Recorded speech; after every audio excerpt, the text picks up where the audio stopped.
나토 정상회의에 윤 대통령이 우리나라 대통령으로는 처음 참석하죠.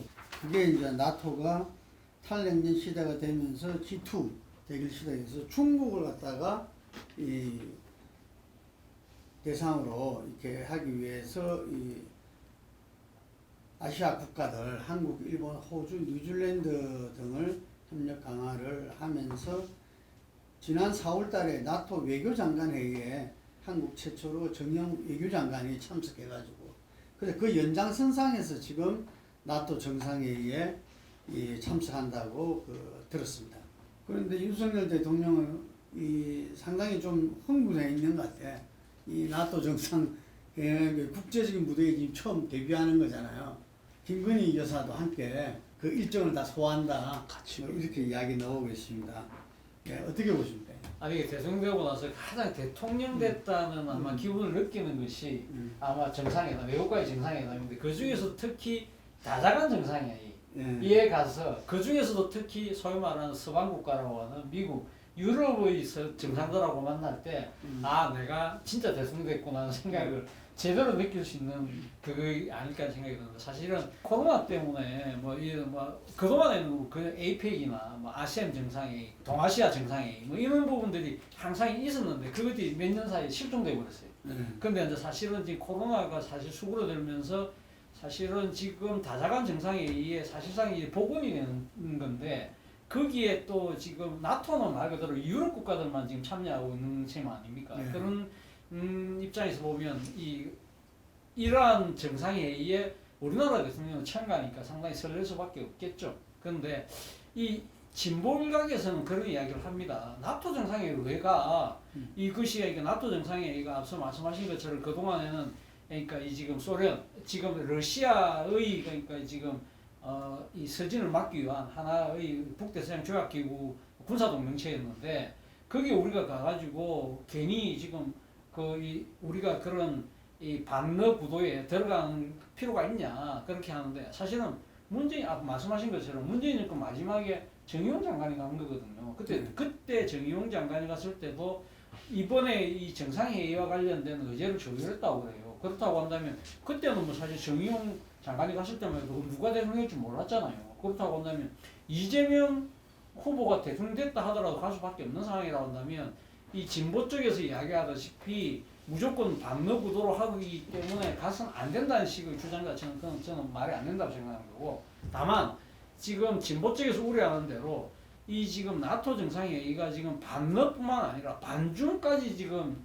모색을 한다는 거 아닙니까? 네. 그런 상황이기 때문에 자칫 이 그런 분위기에 휩싸여서 뭐 그럴 일은 저는 없을 거라고 봅니다만 이 지금 우리가 지나치게 반러 반중 구도에 일종의 선봉에 서는 모습으로 비춰서는 안 된다. 철저하게 우리 국익을 생각하면서 나름대로 뭐 인도적 차원에서의 그러니까 러시아 견제, 예를 들면 러시아의 우크라이나 전쟁 부분에서 비판과 함께 인도적 지원을 할지 몰라도 군사적 그러니까 직접적 지원은 아니라도 간접적 지원조차도 저는 하지 않는 나름대로 상당히 신중하고 절묘한 외교 행보를 해야 된다 생각이 듭니다. 국제 정세 밝기 때문에 한소연한테 하나 여쭈고 싶은데 지금 러시아 우크라이나 전쟁 이 좀 어떻게 보십니까?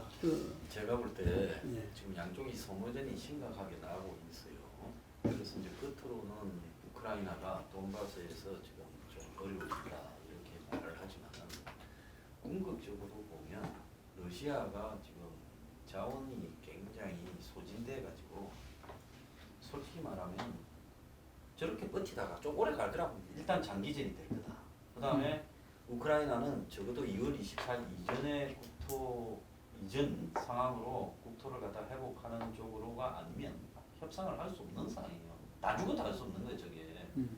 그리고 우크라이나가 싸우겠다고 하면 일부 나라는 빠지더라도 미국이나 영국이나 이런 나라는 지지 안 해줄 수 없는 상황이에요. 그러면 이제 엄청난 소모전이 될 건데 이 진정의 진행 상황 속에서 제가 볼 때 저는 대공황적 경제 위기가 세계적 차원에서 터진다고 봅니다. 미국의 정시 폭락이 시작되면서 자 이런 일이 생기게 됐을 때 결국은 그런 경제 위기가 오면 러시아의 에너지나 가스가 별로 필요 없는 원래 경제가 엄청난 침체에 오면 에너지를 안 쓰잖아요. 그런 상황에서 러시아 에너지 가격이 똥값이 되면서 푸틴이 결국은 이 과정에서 죽거나 실패할 거라고 보고 있어요. 장기적인 시각이. 그래서 하나의 뭐 전쟁의 전황을 보고 이걸 갖다가 이제 단기적으로 볼 문제는 아닌데, 지금 윤이 이제 자기 대우해 준다고 저기 가는데, 그게 그 좌파적 시각에서 크게 걱정을 할 필요가 없어요. 옛날 박근혜가 뭐 때문에 저기 소나무 막루에 올라갔겠어요? 미국이 그리 반대하는데, 아니 중국에 투자해놓은 한국 재벌들이 중국하고 좀 잘 보여야 된다고 하니까 박이 그 우방에 말기를 뿌리치고 올라갔지 않습니까? 그러니까 윤이 나토에 갔지만은 나토에서 구체적으로 한 발 디디는가는 또 반중하거나 반납하거나 하는 거는 한국의 또 대기업들이 윤한테 또 굉장히 그렇게 할 거예요. 그 전술핵 문제, 북한이 사실은 핵을 가지고 있는데 한반도 비핵화가 유명무실해지는데, 윤이 한 말 중에 굉장히 의미심장한 게 있어요. 보수적 관점에서 보면 한반도에 절대 전술핵은 안 된다. 이게 보수적 관점에서 볼 때 보수 대통령이 절대로 안 된다는 말을 지금 왜 했을까? 제가 봤을 때 재벌이 전술핵은 갖다 놓으면 중국의 심기를 건드려서 그렇게 말했다고 봅니다. 그러니까 윤의 지금 저 안보의 한계는 적절하게 재벌들이 통제할 거기 때문에 걱정할 필요가 없다. 좌파들이. 오늘 에스토니아 총리가 보니까 나토 100명이 500명밖에 없대요. 2만 명은 돼야 되는데. 그러니까 아시아에 돈 좀 있는 나라들을 불러다가 또 나토가 좀 구원받으려고 하는 건데, 그런 거 신경 쓰기에 앞서서 이 아시아 태평양 지역에 나토를 만들어서 집단 안보 체제를 제대로 구축하는 게 나는 필요하다고 봐요. 여기에 대해서는 재미있는 조사 나온 거 없어요? 자, 이 부분은 내가 아직 뭐 조사를 안 해봤고 이제 여러 관점에서 좀 볼까 해요. 역대 대통령들이 정치 사회적 이슈를 갖고 집권 초반기, 전반기 지지율을 올리는 방향으로 관리를 한다고 했는데, 정치 사회적 이슈 다음으로 많이 쓰는 카드가 정상회담이에요. 외교 이 카드를 많이 쓰는데, 이번에도 한미 정상 이후에 상당히 올랐죠. 이제 그거 때문에 그때 우리가 저기 데이터 리서치 그때 거기 57% 정도까지 갔어요. 근데 한미 정상회담은 제가 보건대는 뭐 일본 무도도 먼저 왔고, 지금 이 한반도 상황에서 놓고 볼 때 그 정도 지지를 탄압을 할 수 있는 정도의 어떤 그거의 변수는 됐는데, 문제는 실제 지지율을 끌어올리는 폭도 높지가 않았습니다.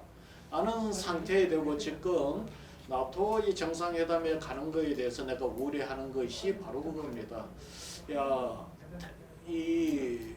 우리가 미국에 간 것도 아니고 바이든 대통령이 우리나라를 방문한 이 지금 정상회담을 통해서도 지지율의 어떤 반등이 한 5% 정도밖에 나오지 않았는데, 대통령이 지금 나토에 가서 다재강 회담을 하면서 거기다 어떤 의제가 지금 나올지도 내가 모르겠고, 그냥 우리가 상식적으로 생각하는 그 의제를 놓고 본다면은 우리나라 입장에서는 조금 참 난감할 수 있는 의제다 말입니다.